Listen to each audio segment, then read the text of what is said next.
Welcome back, friends. So it's been about a little more than half a year since the end of the alpha test for Vindictus Defying Fate. This video will be an update around all the extra details that came out after the end of the test. Now, there will be a lot of ground to cover here, so this might be a little bit longer video than usual. So if you want to know what's been happening since then, grab a drink, grab a snack, and we'll jump right into it.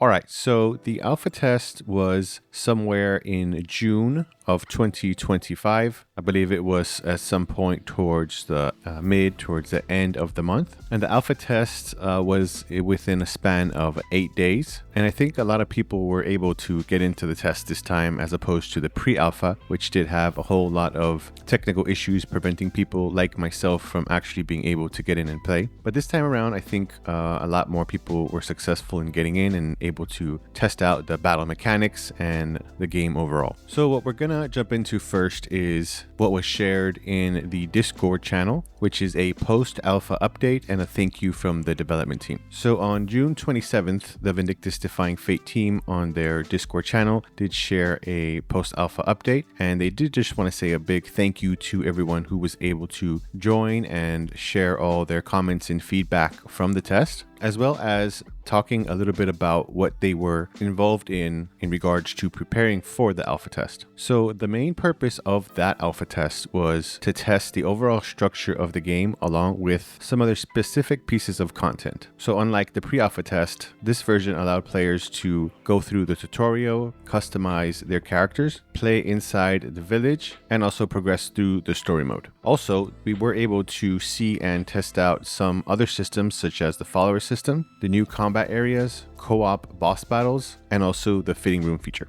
Now, since this was the alpha test version, there were a lot of systems which were still in early or mid development stages, so we didn't get to see the completed versions of those. However, one of their main aims and focuses was to verify the basic gameplay loop based on the foundation of the game mechanics.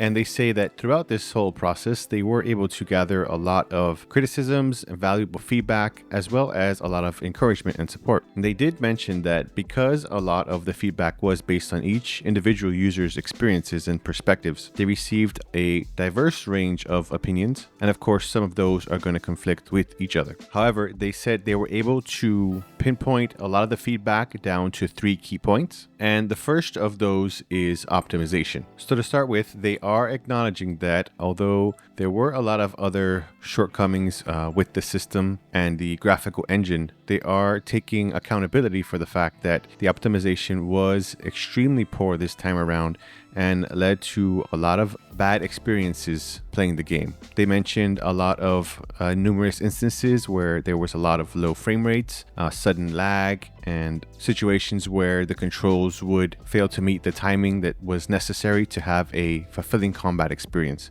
and really made the player feel frustrated and had a very unpleasant time. So they do apologize for these issues, and they do promise to work a lot harder on this and learn from this experience to make future versions much more optimized and better for the player. And in their defense, once again, yes, this is just an alpha test, so that means they are still many months, maybe even a years or more into developing the game. So there are going to be a lot of hiccups like this in the alpha builds, but certainly it's a good thing that people voice their concerns about this so that they can understand that this is a very important area for improvement and that it does affect the overall enjoyment of the players. The second key point for improvement is the combat direction. They mentioned that many of the players made comments that the repeated short attacks during the small window of openings after enemy attacks made the combat style feel frustrating. Along with this, the slow pace of the transitioning between attacks, such as guard, dodging, and moving around, felt like it lacked a lot of freedom.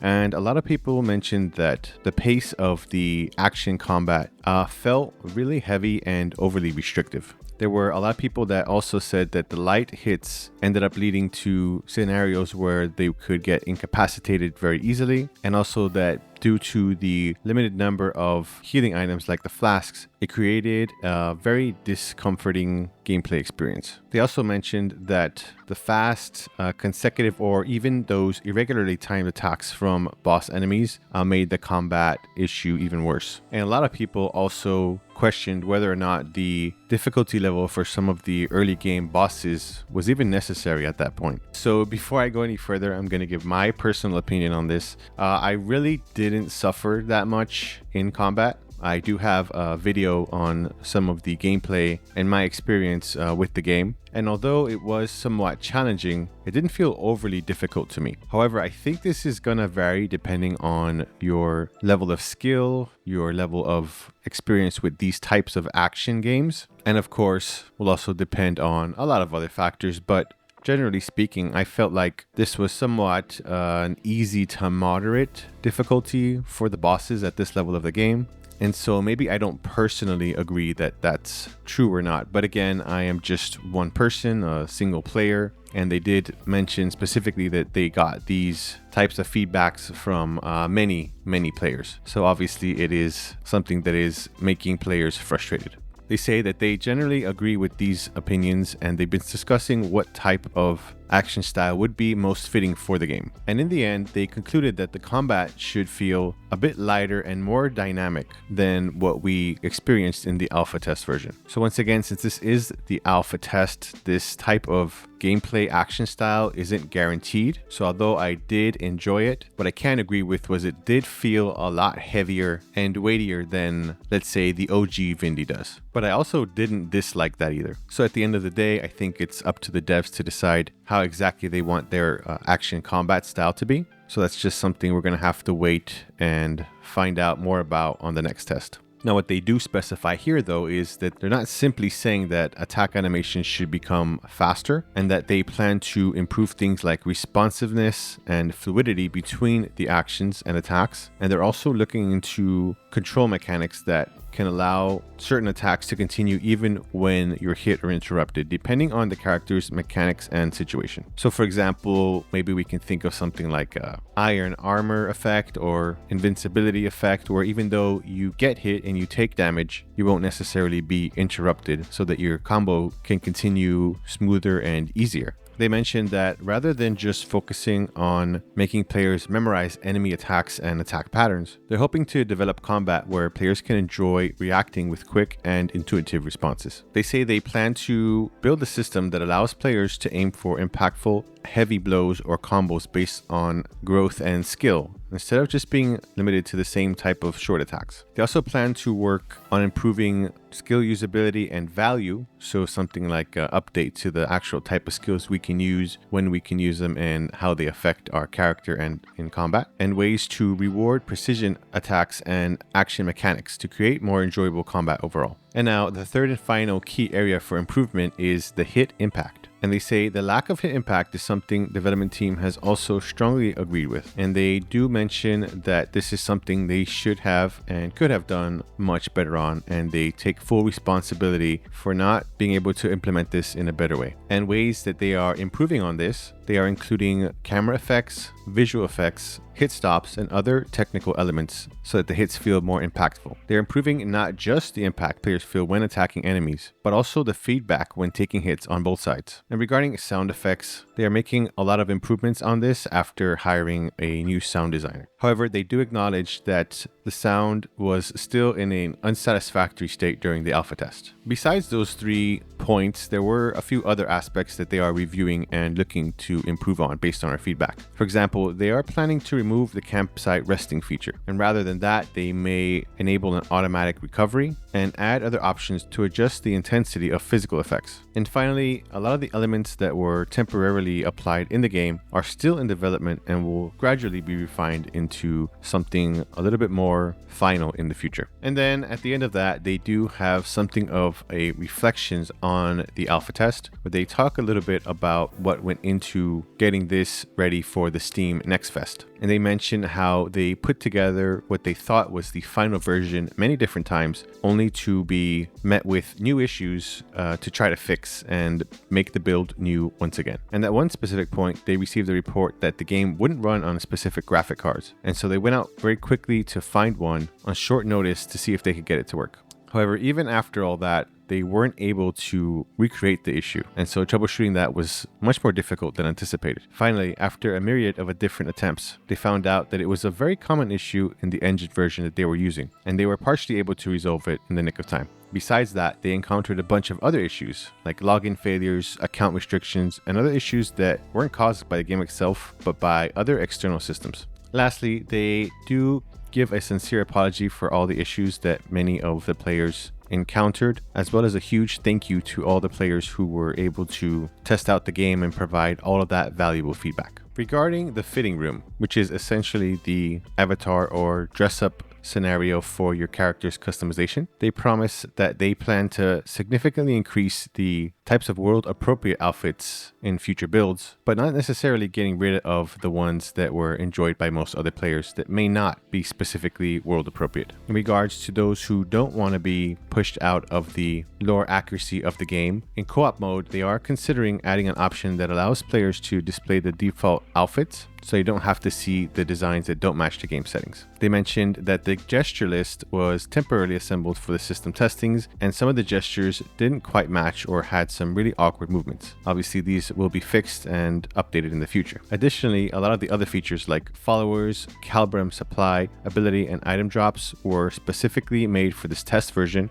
and of course will be refined for the final version coming up. And finally, they do offer another apology for the things that they couldn't do satisfactory, and another big thank you to everyone who was involved. So there you have it. That is the post-alpha update, and many apologies and many thank yous from the development team of Vindictus Defying Fate. So now you get to know a little bit of what went into preparing and refining the alpha test build, and how many scenarios were involved in being able to get this to run, and how many situations they ran into and players ran into during the testing of the game. Now, they did share a little bit about outfit popularity poll here in July. So I'm just going to share a little bit about that with you in case you are someone who's really into the design and fashion of the game. And if you are an OG Vindy player, then you'll know that that's a large part of the game towards the end game. So looks like they ran a popularity poll in July, and there were 3 big winners here. So the first is the Shimmering Elf set, which is of course the top winner of this popularity poll. And if you don't already know, this character and outfit is essentially what brought a lot of attention to this game in the very beginning. And of course, a lot of people enjoyed the design and the character, and got sort of their interest peaked here. So of course, as anticipated, this is the number 1 on the poll. Number 2 is the Moonlight Huntress set, which honestly looks somewhat similar to the first one, with a slightly more refined touch to it, maybe. And then last but not least, which is my favorite, is Call of the Pack set. And this one just looks absolutely awesome, and I wish I had a chance to play with it, but hopefully this will still remain later on, so we have a chance to get it and run around with it in the game. Now, after that, there are a few devlogs coming from the developers here in the subsequent months of October, November, and December, and so I'll share a little bit about that with you here as well, as it does discuss a little bit about what's happening in the development section of the game, and brings you a couple of extra details of the new things that you'll be seeing in the future of the game. So we're going to start with October devlog here. So for the devs, this is their first devlog update since the alpha test. And they mentioned that over the last few months, the development team has been carefully reviewing all the feedback and the survey results shared by the players. And of course, as mentioned before, they've been focusing on the improvements in a lot of different areas, but specifically combat, quality of life, and optimization concerns. Besides that, they are also working on new content, including a new character that's in development, and they're going to share a little bit about that new character here. Now, for transparency, I believed that the next character up was going to be someone like Evie, because Evie's a little bit different from the other characters in that she's not specifically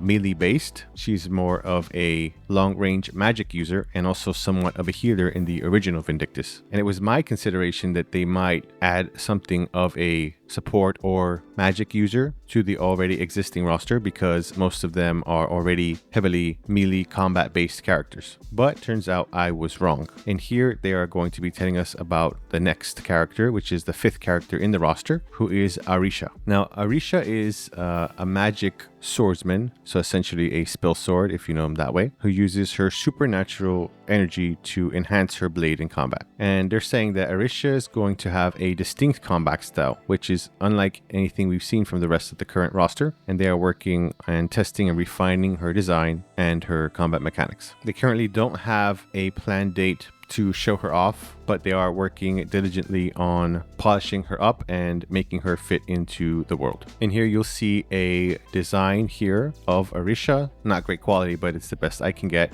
and also a GIF of a little bit of her gameplay. And I remember Arisha being a really interesting character in the original Vindy, so hopefully that will transfer over to this version as well. Also, they mentioned an AMA, which is Ask Me Anything, coming in November 2025. Now, obviously, that was a few months ago, so that has already passed. However, if you are able to get into the Discord, they do have a specific section for the AMA there, which includes all of the questions and answers that they provided for those community questions for the devs. So you can go in there and see that for yourself as well. However, I do realize that there are some people who don't want to do that. They don't want to join the Discord and they don't want to go through all the trouble of looking that up for themselves. And so with that in mind, I'll be sharing the questions and answers of the AMA in a follow-up video in the near future. I had considered doing it with this video, but I feel like this video is already going to be plenty long as it is, and there are quite a few questions and answers for the AMA, so the best option just seems to be sharing that with you in an upcoming video.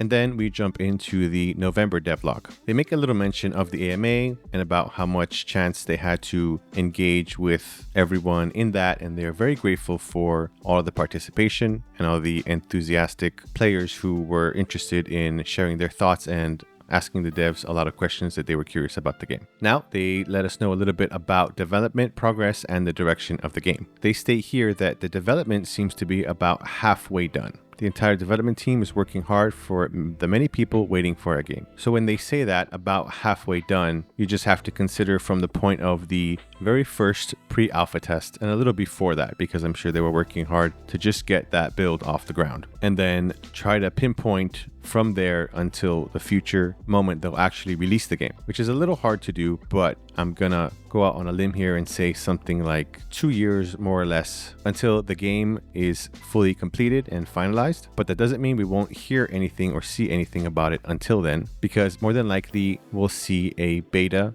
test coming some point in the near future. If I had to take an estimated guess, I would say somewhere between the next 4 to 5 months, we might hear a little bit more about an upcoming beta test. But I don't have that confirmed, so that's just my speculation. Take that with a grain of salt. In regards to the direction of the game, as they had previously mentioned, the game's main story is going to be a single-player experience that delves deep into the narrative of Vindictus Defying Fate. And once again, this will be a reinterpretation of the original story, but will be more unique to the style of Vindictus Defying Fate. However, that doesn't mean that there will no longer be any multiplayer experience.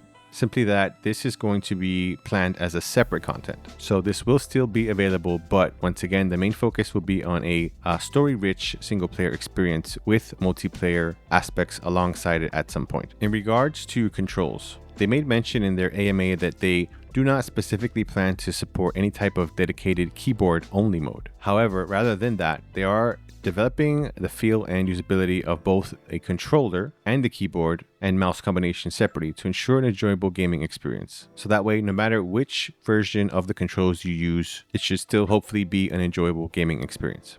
Now, while I do know a lot of people might not like that, because as PC gamers, we do like to be in control of how we play our games and how we set up those controls for ourselves. But unfortunately, it looks like this is the least of their concerns currently. But that doesn't mean we cannot provide feedback on the type of controls that they set up for us to use. So if later on down the line, you feel like that control method isn't working very well, or there's something that should be changed, of course, please do give your feedback to them so they can take that into consideration. The devs mentioned that they were a little worried that not many people would be interested in their AMA and that it might end up in a sad situation where nobody showed up. And that turned out to not be the case. However, because of that, they had brainstormed some interesting little light topics to share with everyone beforehand. So one of those interesting little tidbits would be during the development, they encountered a funny, unexpected bug, which ended up implanting Land's face over Fiona's body, which is actually something that had also happened back in the OG Vindy, which made it more funny and interesting because it looks like the same bug followed them here. And they do mention that they did learn a lot from the experience of the alpha test and that there were very many areas which they still can and should improve on. Specifically, the action aspect is something that they want everyone to be able to enjoy regardless of a personal taste, but when it's made fundamentally well. They admit that their alpha test wasn't up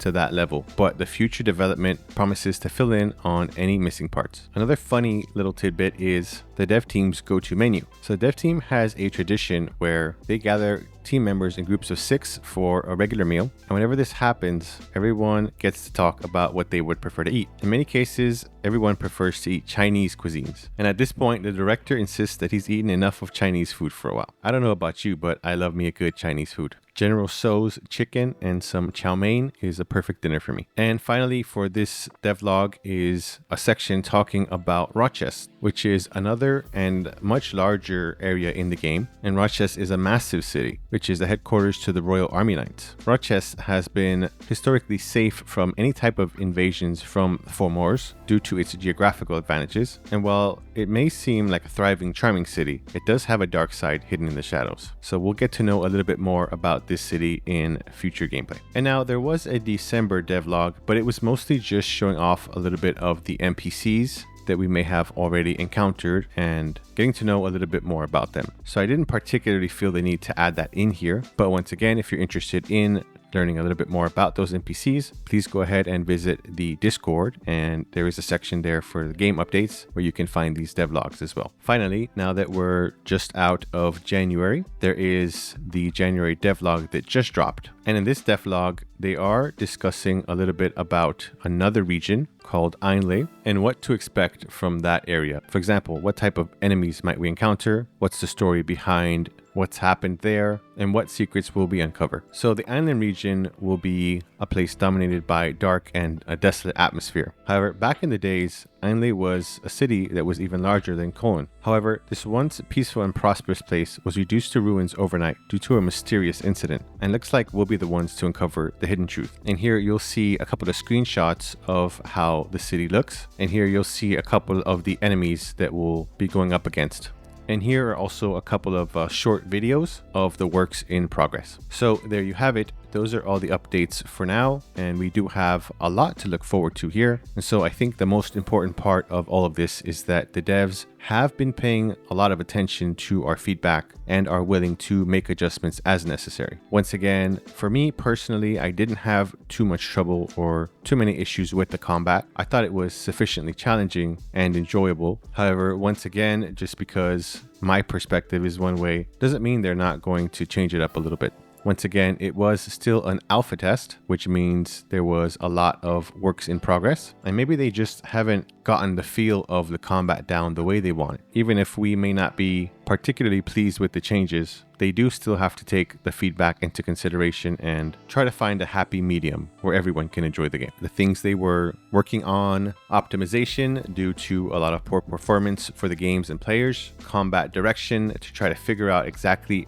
how the combat should feel and how everyone feels about the combat, and of course the hit impact, which may have felt unsatisfactory, amongst many of the other systems that they had in place that we tested out during the alpha gameplay. And of course, a lot of great things to look forward to, like the new character Arisha, which looks like she's going to be a lot of fun, as well as multiple new towns that we'll get to explore. So if you managed to play the alpha test this time around, what did you think of the gameplay? Were there any other issues that you might think of that you maybe forgot to mention? What do you think about the upcoming new character and the new towns? Let me know in the comment section below. If you enjoy gameplay, narratives, game reviews, gaming news, and commentary, consider liking this video and subscribe to The Hero's Blade. Until next time, wish you all the best and God bless.